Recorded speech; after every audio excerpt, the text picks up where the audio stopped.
We are starting with good afternoon, dear friends, and good afternoon, all of you, those who are joining us. As a part of Wiki Maharashtra Marketing Council, we are conducting this Inspire series where we have got two promising entrepreneurs with us, Karen Fernandez and Shilpi Srivastav. And we are going to learn their journey and how they started with the entrepreneurship. So introducing you to Karen. Welcome, Karen. A very good afternoon to you. Karen is a co-founder of Undo Creative Consultants. Our company deals with branding of the country's leading companies in banking, luxury, and lifestyle. She loves to when she's not branding, when she's not building up the brand stories, she loves to read and write fiction stories. That is a brief introduction, and we'll know her more through our program in just a while. And welcome Shilpi. Shilpi is a entrepreneur and she's founder of Meher Kriti. Meher Kriti works with Indian artisans and their work. And she also is a founder of Holistic Life with Shilpi, where she works as a holistic coach, life coach. She works and partners with people and she helps them in their psychological, physical, and emotional well-being. So let us start and know how they got into this entrepreneurship and how they'll unfold their story through our discussion. So I would like to start with Karen. Karen, I would like to know how it started. Your entrepreneurial journey. What was it which inspired you to start with your own brand? Thank you so much for the lovely introduction, Ujjwala. I'm so happy to be here. I think to just give you a brief background about my entire life experience and how it led to me being here. I did not always want to be an entrepreneur. In fact, when I was younger, I wanted to be a doctor. And at some point, I also wanted to be the president of the world. Oh, that's good to know. but life happened. I come from a family that does not have any entrepreneurial or business background. Nor do we have nor does the aspiration to have your own business exist. I feel like I am probably, like, my family likes to say, I'm the only one of my kind among them. Okay. But I was raised by a single mother, and I lost my father when I was 3 years old. And so being raised by a single parent is as challenging as you can imagine it to be, whether it's financially, socially, mentally, emotionally. And so for me, the most important thing was to just get into the workforce as fast as possible, and so that I can help my mother and I can support her. But through and I think all of those circumstances and challenges that I experienced as a child also shaped this drive and ambition to do well for myself and to build something. Under everything I did throughout my life and my work experience, this passion to build something, to create something from scratch, to transform an idea into something far larger than myself, that has always been like one of my underlying motivations, and it's always what kept me going.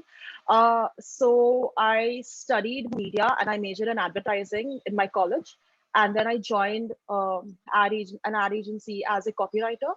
I was good at it, so I kept building that skill and I kept growing to a point where I became a brand head for a startup at around 23 years old. But but throughout all of that, I think the more I worked, the more I realized that I hated doing a regular job, and I hated the work culture. I couldn't survive in all of that. I couldn't thrive in all of that. And so all of those things culminated into me wanting to start something on my own, wanting to be independent, and also contribute towards creating a work culture, a work environment that I wanted to see in the world. I wanted a work culture where creative people could thrive, where creative ideas could thrive without feeling too bad, without feeling too burnt out. I wanted to be a part of a work environment that reflected my work ethic, And that's how a year ago I found the perfect co-founder, and I built Undo Creative. Within a year, we have had the privilege of working with some of the biggest brands globally, as well as in India, across banking and skincare, wellness, lifestyle. And yeah, we've gone on to win multiple awards in the span of a year. And um, so yeah, I think I think that's pretty much how it all began. Yeah, thank you so much, Carol, for this wonderful story. Shilpi, I would like to know how you started Meherkriti and Holistic So, Life. yes, Ujjwala, thank you so much for the wonderful sharing, Karen. So good to know about you, and so good to know. So, talking about Meher Kriti and holistic life with Shilpi, I start like I had never thought that I will become an entrepreneur. Have come from a background where job is the priority. Like my father was a railway serviceman, and he was always the job security was most important thing in the family. So I was working with Tatas for many years. For almost 18 years, I have worked with in the corporate space, and in 2011, there were certain health issues that I was going through, and that is the time that I needed to take a decision to take a break from my work. And my husband was already an entrepreneur, so I thought that I will start working with him part time, not spending full time, but I'll start supporting him in his work part time. Uh, but then I worked with him for a couple of months. But then something was missing that I wanted to start something on my own. Uh, then I was like, what to start? While I was when I was working, I used to travel a lot for my work, and I was personally very fond of woven clothes and handcrafted clothes. And when I used to travel there, I used to travel a lot in the interiors. So for my personal the collection, I used to go to these artisans and weavers to buy handloom stuff for myself. And that's where I observed that the second generation, the next generation, the younger lot is not keen to take the heritage forward.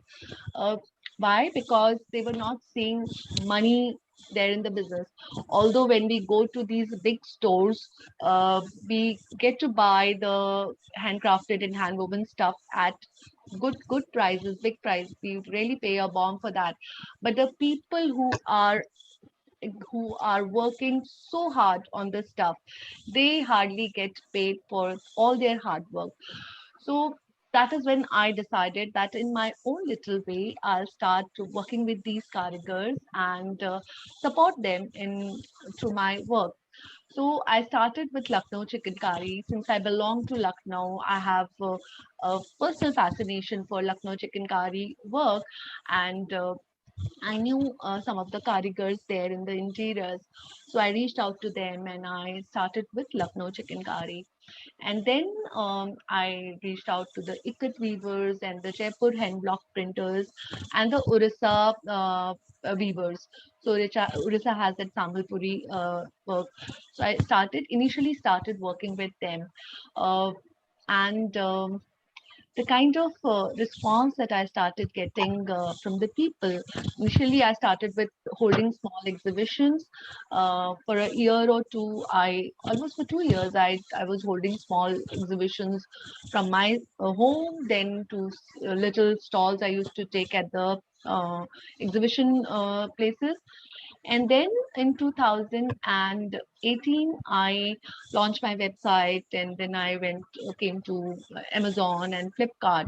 So that is how my journey with Meher Kriti started, and it is quite fulfilling.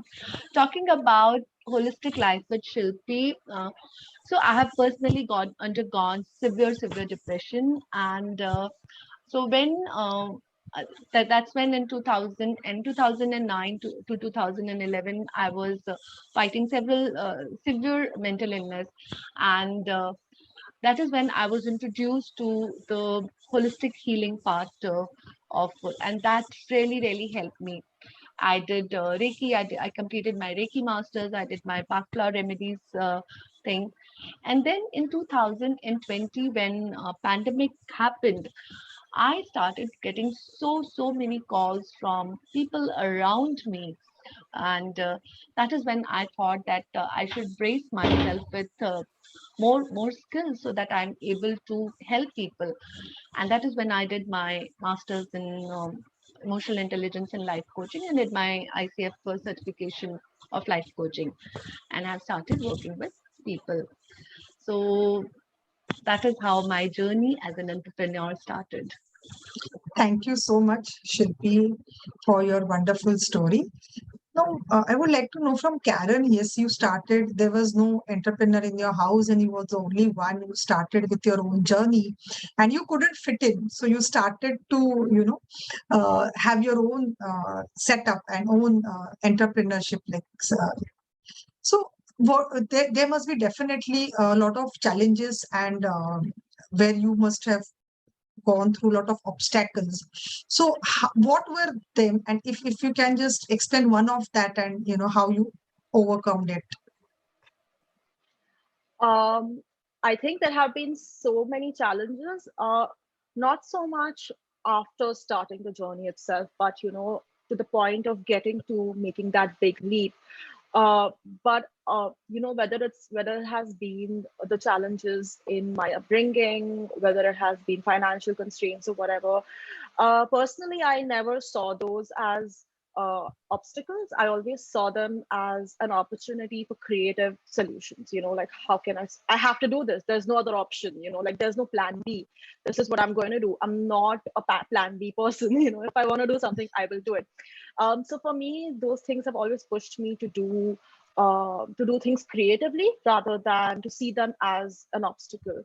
But I think if I had to talk about like one challenge that's always been there, especially now after starting the company, and I think it's one that not many people talk about. That the greatest challenge, more often than not, is not outside. It's all inside you. It's all in your head, And I think Shilpi will understand. I myself struggle with anxiety and depression. So, running a business alongside having all these things inside your head, it's extremely exhausting. It's particularly challenging, because you don't have the luxury, especially when you're in your early phase. You don't have the luxury of taking a step back and being like, oh, I'm just going to take a sabbatical. I never had that luxury, whether at a personal level as well as at a professional level. Uh, I think what has helped me personally is being able to talk to people. I am extremely lucky to have a co-founder who is absolutely trusting. And I think most of them are actually on this call right now. Being able to talk to people and tell them what you're going through, more often than not, is the most helpful thing, because the narratives that we tell ourselves, as entrepreneurs, I feel like no one else puts that much pressure on themselves as much as an entrepreneur does. We tend to take the weight of the world on our shoulders. We feel like we have to do everything by ourselves, But I think when you get out of your own head and you talk to people who may not understand what you're doing, but they will accept you and they will help you get out of your own head and be like, let's talk this out. Let's do this. Having those kind of systems in place and taking it one day at a time, and having a strong community around you, I feel is just the greatest thing of all. Just having that right kind of support system, because also as women entrepreneurs especially, I'm not sure if men would ever face this problem, but as women, we are often made to feel a bit guilty about being too ambitious. We're often made to feel guilty about wanting to dream big, wanting to be like in a Forbes 40 under 40, wanting to be billionaires or whatever, like wanting to do something. Men are expected to just work and that's it. Women are expected to work, have a great social life, have a great love life, have a great family life. You can't do all of those things on your own, to be very honest. At least that's what I have understood. So I think being able to identify things that make me happy being able to identify people I can talk to without fear of judgment, without fear of condescension. I think those things have been extremely helpful in identifying these challenges and also overcoming them, because entrepreneurship especially is a very lonesome journey. There will be times when your family won't understand what you're doing, your friends won't understand what you're doing, and so you feel even more lost, you feel even more intimidated, and which all of that takes a further toll on your mental health. And if you are struggling with depression and anxiety, it's like a double thing, it's like, oh, you already have a problem, and on top of that there's like 10 other things to worry about. But like just having that system in place, having personal systems in place, as well as having a good community around you, I think those are extremely important and helpful things. Yeah, Karen, you rightly said, as you grow up to the top, there are less people at the top. So it's very difficult to find the people whom you can confide upon, well, who will, support you irrespective of whatever are the challenges and all that. And so beautifully said that, having a community of your own and having someone whom you can share your things, and the things will work out. So yes, that is what has helped you in this journey. So now I would like to turn to Shilpi. And Shilpi, what were your challenges? Or there must be many, of course, but if you would like to describe one of it, and what helped you to overcome that, because that will help our viewers to also, understand if they undergo those challenges anytime. Yeah. I think Karen so beautifully said it's all in the narrative that we tell ourselves. It is that is the most important thing. Like what we are telling Kerry, I'm a woman, and will I be able to do this? Will I be able to survive in the men's world? Or I've always been in a secure job. How will I take the risk of being an entrepreneur?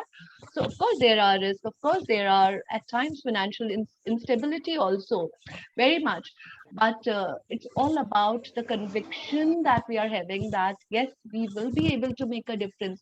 And it's also about the passion, like I had that passion that I want to make a difference in these artisans life in my own little way. I may not be able to, at that time I used to think that I may not be able to buy a lot of stuff and sell a lot of stuff, but in my own little way, how much ever I can support them, let me work towards that. That is how I started.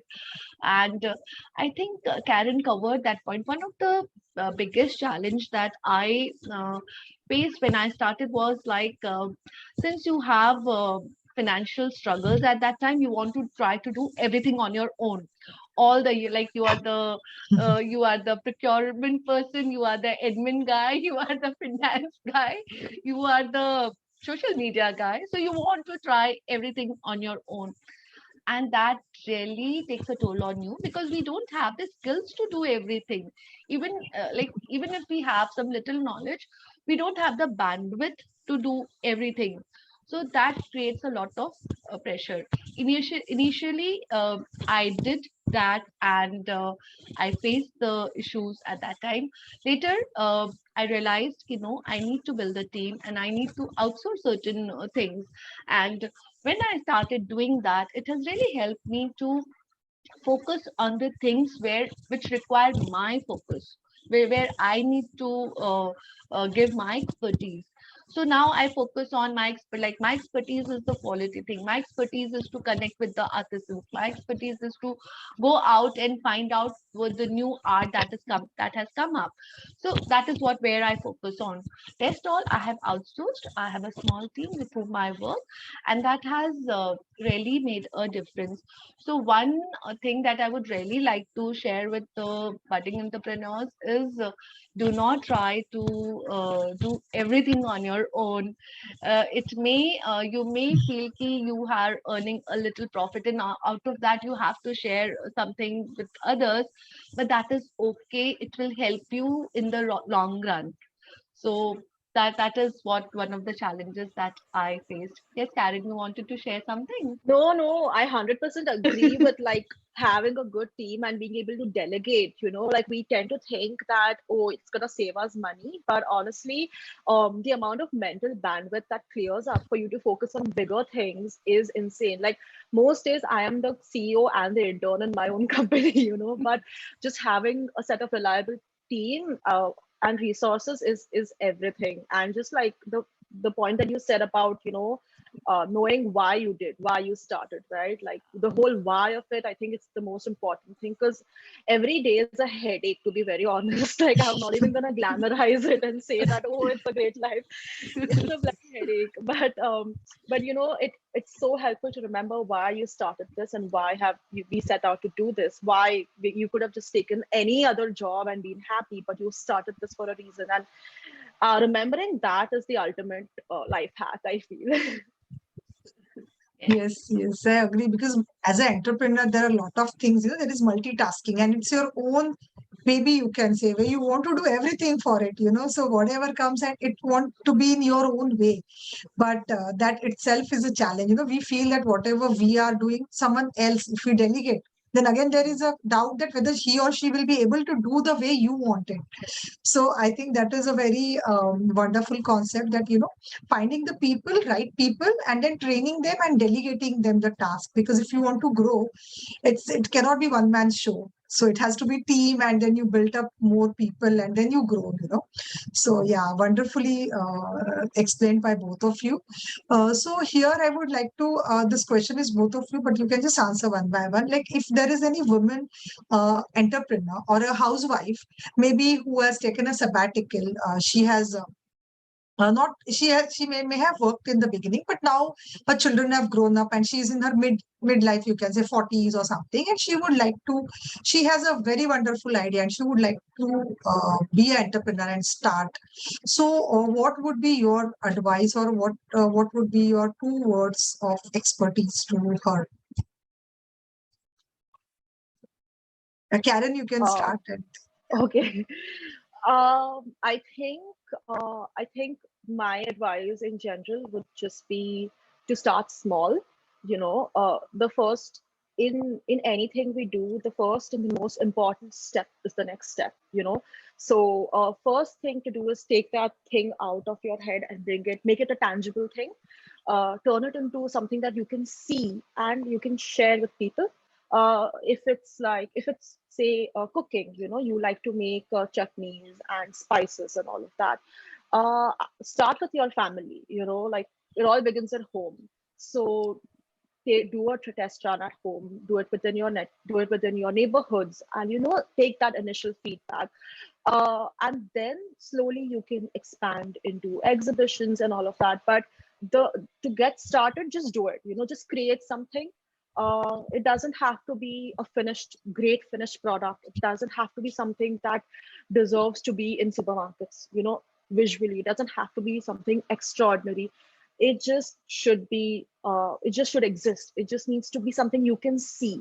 Because if we don't do that, we'll always keep creating these things in our head. Oh, this is a difficulty, that is a difficulty, I can't do this, I don't have a designer, I don't know how to do this, I don't have this. So just the best way to cut all those thoughts and to cut that line of thought is to just create something, give it out to people, test their early reactions, and then keep building from there. I think that's just the best place and the best way to get started. Yeah, thank you, Karen. Now, Shilpi, you can just. So yes, like how Karen said that yes, we need to start small. That is very important. One of the important thing is we need to identify what we really like. We would really like to do in the long run, something which we are really passionate about. It shouldn't happen that okay, I'm starting a business because I need to start, I need to do something, but after 2 years, 3 years, we don't start like that thing what we are doing.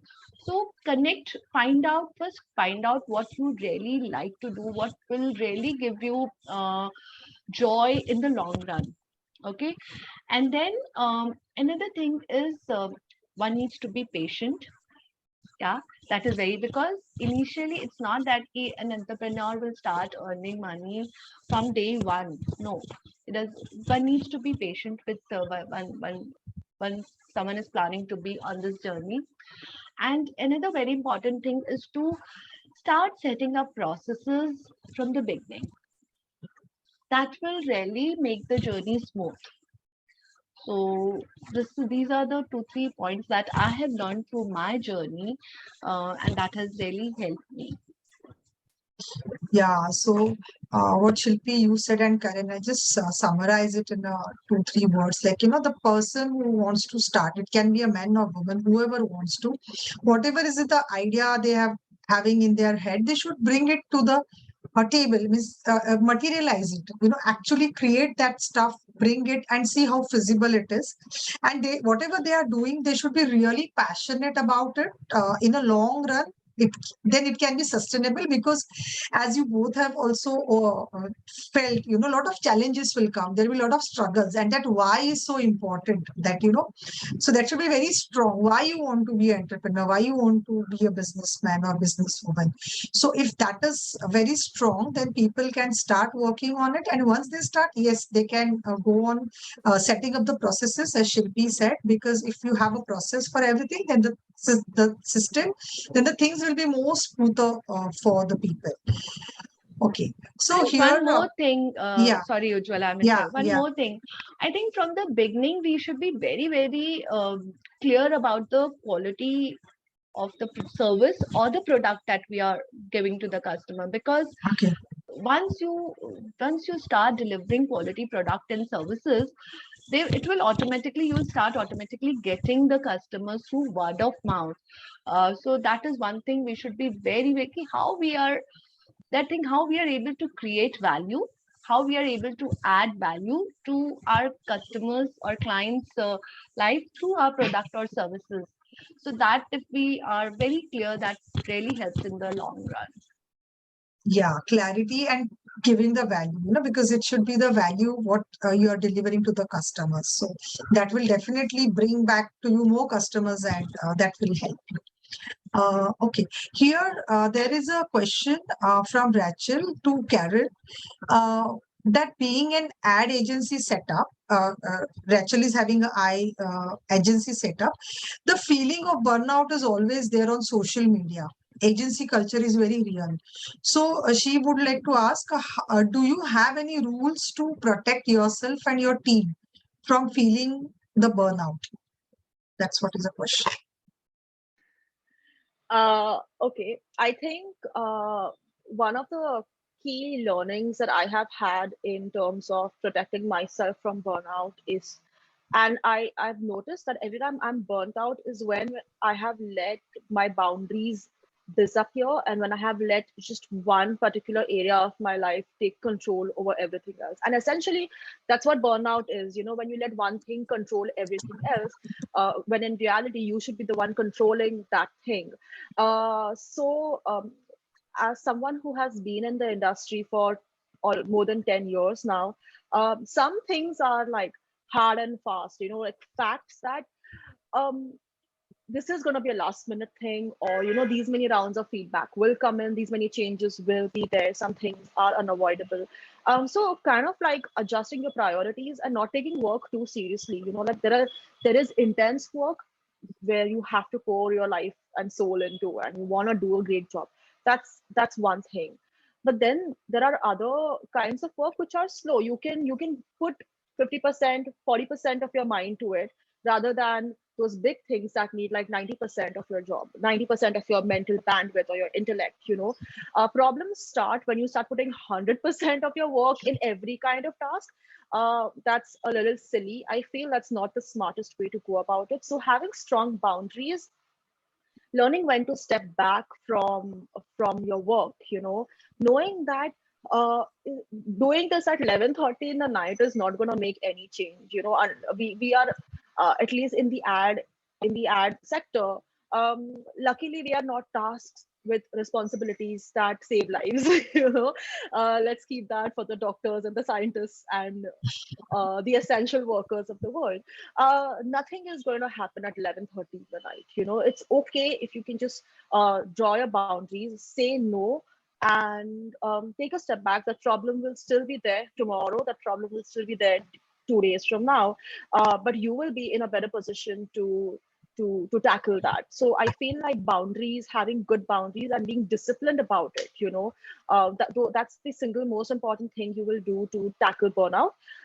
Because when you sort of maintain that balance is when you will feel less exhausted, because your energy is split across areas. You won't feel that something else is controlling you. You will be in control of your things.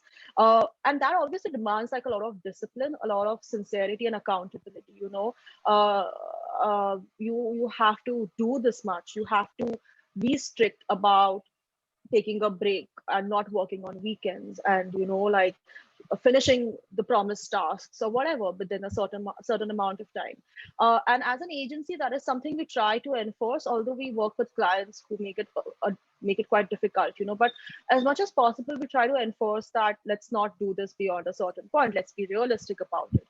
And for our employees as well, we let them, we have one of the core values of our company is empathy. It's like the single thing that drives everything we do. So they are free to come and tell us that they're not okay with doing a certain thing a certain way. I will always find a solution for that. So I think those are certain important factors that we take into consideration when we are trying to avoid burnout, whether personally or even within our employees. But I think the most important thing is having a life, like not having just work, but also having hobbies, taking care of yourself, eating well, working out, sleeping enough, all of those things, talking to your friends, doing something that's completely removed from your work, without thinking too much about it. I think all those things sort of help you create a lifestyle that is that's more favorable and just like more mentally nourishing, and that sort of also helps you stay in control of feeling burnt out or whatever. But just being smart about all these things, right? Even in agency culture, so often what happens is, I know, especially now is festive season, so everyone working in an agency is basically going through hell, because we have to churn out content and all of that. And so you gotta just like realize you don't have to put your 100% into everything. You can just do well with 40-50% and you'll be fine. So I think knowing those boundaries is super important. I hope I have answered your question. Yeah, Rachel, that is a very elaborate answer which Karen gave, like how to protect yourself from getting burnout. So if you're, I think it will be, she has answered you. But there is one more question. Uh, Either of you can take up that Michelle has asked. What are some of the challenges you face regarding catalyzing innovation within your teams? Especially within a saturated market where you have got a competitors who have got a similar offerings. So how do you tackle that? Karen, do you want to take up that? Sure.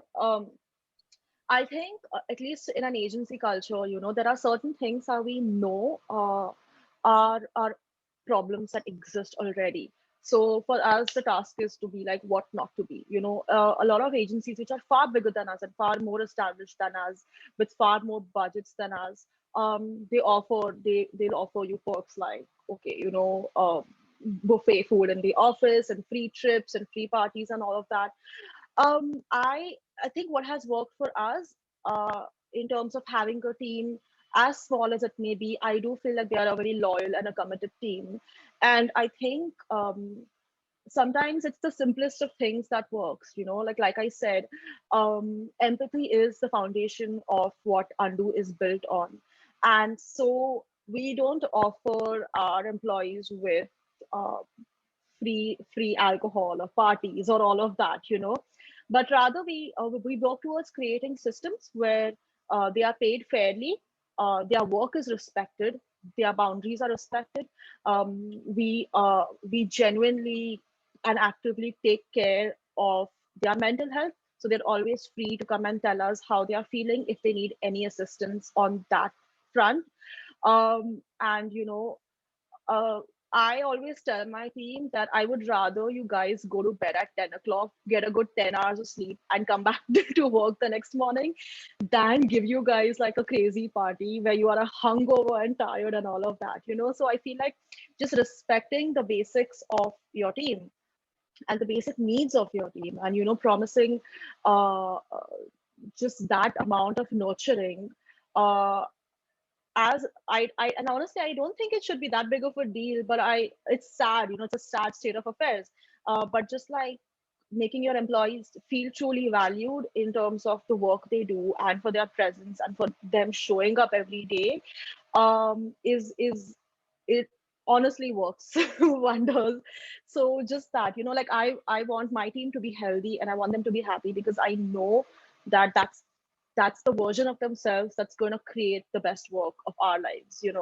So just taking care of those things, understanding that you need a mental health day off, or you just can't do it, some days are just bad, we get it, it's completely okay. I think creating that environment where we can all talk to each other and trust each other and have each other's backs, something as simple as that has so far helped us in having a team that is reliable and trustworthy and just like doing the job that not only us but they also are proud of. So yeah.